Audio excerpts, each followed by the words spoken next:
Bonjour, je m'appelle Valériane, je suis coach de vie et je suis ravie de vous partager mes astuces et mes réflexions pour se connecter à soi-même et trouver la paix intérieure.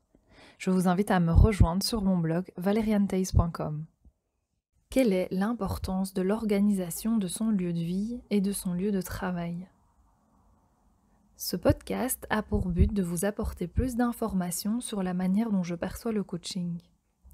J'ai élaboré 3 axes de travail sur base de mon expérience et de mon intuition. Chaque séance est unique. Les axes que j'utilise font partie d'un processus interne personnel qui me guide lors des séances. Je prends également comme référence de nombreux outils dont la programmation neurolinguistique.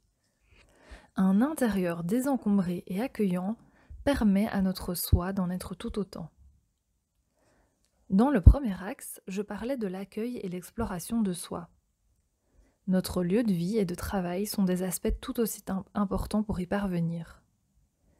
Comment s'organiser que l'on vive seul ou en famille nombreuse ? Comment faire le lien entre l'organisation de son travail et de sa vie privée ? Quelle est son importance ? Il existe des milliers d'astuces pour faciliter l'organisation de son quotidien. Ce que j'adore dans le coaching individuel, c'est le fait de prendre conscience de ce qui est important pour vous et le travailler de manière totalement personnalisée.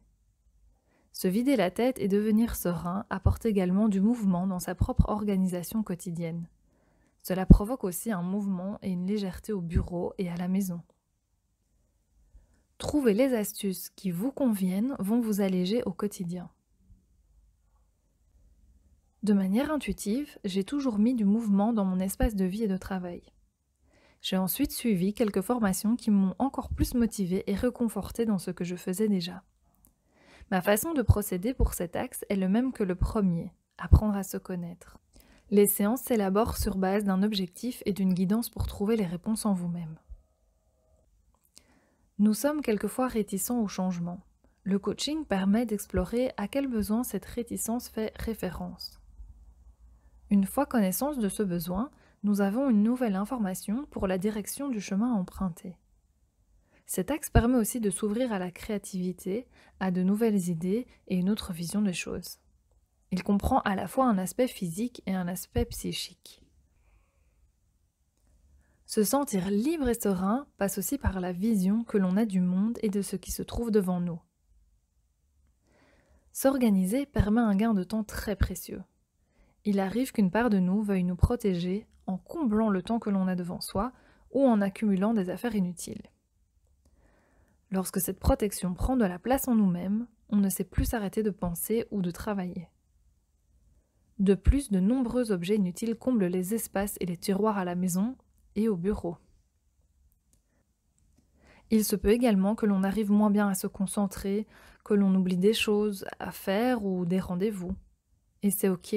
C'est un signe qui permet de se dire « Ok, je ralentis ». Et ensuite, que puis-je mettre en place pour améliorer la situation ? Enfin, l'importance de l'organisation se ressent dans le corps et dans l'esprit. Elle occasionne une clarté, une liberté, une légèreté et d'autres sentiments agréables.